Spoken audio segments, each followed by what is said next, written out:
تو اپوزیشن کا یہی کہنا ہے اور عوام میں بھی اب یہ بات کافی حد تک ان کے ذہن میں یہ بیٹھی ہوئی ہے کہ جب ان سے کبھی بات ہوتی ہے تو وہ کہتے ہیں کہ جی اب دیکھیں کہ سیاسی جلسے وغیرہ بھی ہو رہے ہیں، اور پھر یہ بھی کہتے ہیں کہ گورنمنٹ کرونا ہے نہیں، گورنمنٹ صرف اپوزیشن کو ٹالنے کے لیے کہ وہ جلسے نہ کریں شور مچانا شروع کر دیا کہ جی کرونا ہے. تو وہ جو ایک تاثر ہے پھر اس طرح کی آپ کی کہی ہوئی بات جو ہے وہ اس تاثر کو صحیح ثابت کر دیتی ہے. دیکھیں، پہلی چیز تو یہ کہ سندھ کے اندر پیپلز پارٹی کی گورنمنٹ ہے. ایک تو میری آبزرویشن یہ، آپ کو پتا ہے میں حق اور سچ کی بات کرتا ہوں، میں سمجھتا ہوں اس وقت گورنمنٹ کی طرف سے جو فیکٹس اینڈ فگر آ رہا ہے اس سے ڈبل ٹرپل کرونا ابھی اس وقت ہمارے ملک کے اندر ہے. جس گھر میں جس جگہ پہ جاتا ہوں وہاں پہ کورونا کا پیشنٹ مجھے نظر آتا ہے جیسے لاسٹ فرسٹ سیگمنٹ میں تھا. وہی صورتحال ہے. میں ابھی بدین گیا، وہاں پہ بھی دیکھا، مگر لوگوں نے اپنے آپ کو کہ بھائی علاج یہی ہے، آئسولیٹ کرنا ہے، یہ کرنا ہے، اس طریقے سے. مگر کووڈ بہت ہے. اپوزیشن اگر یہ آج بھی یہ کہتی ہے وہ مناسب نہیں ہے. آپ نے کل دیکھا کہ چیف منسٹر سنگھ نے بتایا کہ اتنے کیس صرف کراچی کے اندر آئے ہیں اور 5 لوگوں کی ڈیتھ ہوئی ہے. 13 لوگوں کی جو پورے پاکستان میں ہوئی تھی، سندھ میں صرف 5 لوگوں کی. تو سندھ میں تو ان کے پی ڈی ایم کی اپنی حکومت ہے. تو یہ باتیں آپ کی یہ رائے ہے کہ جی جلسے وغیرہ اس طرح کے اجتماعات نہیں ہونے چاہیے. عامر حسن صاحب، آپ کی party P M L N opposition تمام 11 جماعتوں کا جو اتحاد ہے جو جلسے کر رہے ہیں، پھر آپ کیا ایگری کرتے ہیں کہ اویئرنیس کے ساتھ ساتھ یہ جلسے نہیں ہونے چاہیے؟ کیونکہ جلسوں میں جتنے بھی لوگوں کو ہم نے اب تک آتے ہوئے دیکھا ہے وہاں پر کوئی ایس او پیز پر عمل درآمد نہیں ہوا. دیکھیں، کووڈ کے حوالے سے اسٹریٹجی تو بنائی جا سکتی ہے، لیکن حکومت کی اگر کوئی سیاسی خواہشات ہیں کہ اس کے خلاف کوئی بولنا بند کر دے، کبھی آپ غداری کے سرٹیفکیٹ بانٹتے ہیں، کبھی آپ ہمیں ڈاکو چور کہتے ہیں. اب کووڈ آیا ہے تو آپ کو جو لاکھوں کے جلسے آپ نے دیکھے آپ کے ہوش اڑ گئے، تو اب آپ اس کا بہانہ تو نہ بنائیں. آپ تو بڑے ترم خان ہیں. آپ تو جب بڑی لہر آئی تھی، لیکن سر ان کی بات ایک طرف، عامر حسن صاحب ان کی بات ایک طرف، لیکن یہ تو آپ کو تسلیم کرنا ہوگا نا کہ جلسوں میں اتنی بڑی تعداد میں جب لوگ آئیں گے تو وہاں پر ایس او پیز پر عمل درآمد کروانا مشکل ہو جائے گا. ہوتا ہے جی، عمل درآمد کیوں نہیں ہوتا. ہم نے کراچی جلسے کے اندر لاکھوں لوگوں کو ماسک فراہم کیے، وہاں پہ لوگ رہے ہیں، اور اس جلسے کے بعد آپ کے سامنے کوئی خدا نخواستہ کوئی کیسز بڑھتے ہوئے تو نظر نہیں آئے آپ کو نا. کراچی میں تھا نا جلسہ تھا، لاکھوں لوگ شریک ہوئے، لاکھوں لوگ شریک ہوئے. دیکھیں، میرے خیال سے اگر تو حکمت عملی کووڈ کو دیکھ کے بنانی ہے پھر اور بات ہے، لیکن اگر آپ کی کوئی حکمت عملی سیاسی اظہار رائے کو یا سیاسی ہمارا جو حق ہے آئینی اسے سلب کرنے کی طرف ہے تو پھر یہ حکمت عملی نہیں بنے گی. یہ جو آپ کی بد نیتی ہے اس پہ کوئی حکمت عملی نہیں بنائی جا سکتی. ہم نے دیکھیں کووڈ ایک مسئلہ ہے، لیکن اس ملک کا اس وقت سب سے بڑا مسئلہ مہنگائی ہے، اس ملک کا سب سے بڑا مسئلہ بے روزگاری ہے، اس ملک کا بڑا مسئلہ بڑھتی ہوئی غربت ہے، ناکام خارجہ پالیسی ہے، امن و امان کی صورتحال ہے. اس میں لوگ زیادہ پھنسے ہوئے ہیں.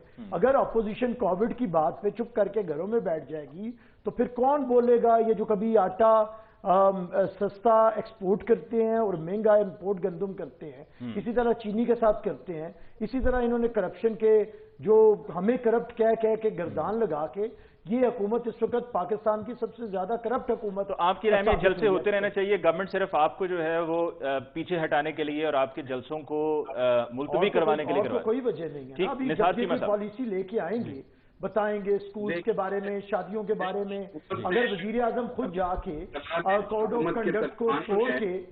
آف کنڈکٹ کو توڑ کے گلگت بلتستان میں جا کے وہ جلسے کریں گے تو پھر وہ ہمیں جلسوں سے کیسے روک سکتے ہیں؟ مجھے یہ بتائیں. جی نثار چیمہ صاحب، کیا آپ سمجھتے ہیں کہ جلسوں کو ملتوی ہو جانا چاہیے؟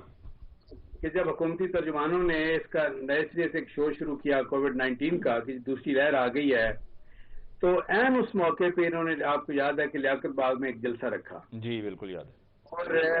اور یہ الگ بات ہے کہ لوگوں نے ان کی کال مسترد کر دی، خالی کرسیاں رہیں، لیکن انہوں نے تو جلسہ منعقد کرنے کی بھرپور کوشش کی. پھر آپ ذرا غور فرمائیں کہ تعلیمی ادارے کھلے ہیں، میرج ہالز کھلے ہیں، دیکھیں نا وہاں بھی یہ ہے کہ سینکڑوں ہزاروں کے اجتماع ہو رہے ہیں، کوئی پابندی نہیں ہے. آج آ کے ان کو صرف اپوزیشن کے جو جلسے ہیں ان سے خوفزدہ ہو کے تجھے کرونا کے پیچھے چھپنا چاہ رہے ہیں، یہ تو مناسب نہیں ہے. اگر واقعی سنسیئر ہوں تو خود بھی یہ ہے کہ اس طرح کے جلسے نہ کریں. آج پرائم منسٹر صاحب نے وہاں جا کے جلسے سے خطاب کیا ہے، وہاں یہ کون سی اچھی کو مثال قائم کی ہے. وہ ایک الگ ایشو ہے کہ وہاں جا کے ان کا خطاب کرنا بنتا تھا یا نہیں بنتا تھا، کیا یہ پری پول ریگنگ ہے کہ نہیں ہے، کیا اس وقت وہاں جا کے تو یہ گلگت بلتستان کو ایک پروونشل سٹیٹس دینے کا اعلان جو ہے کیا یہ مناسب تھا یا نہیں تھا.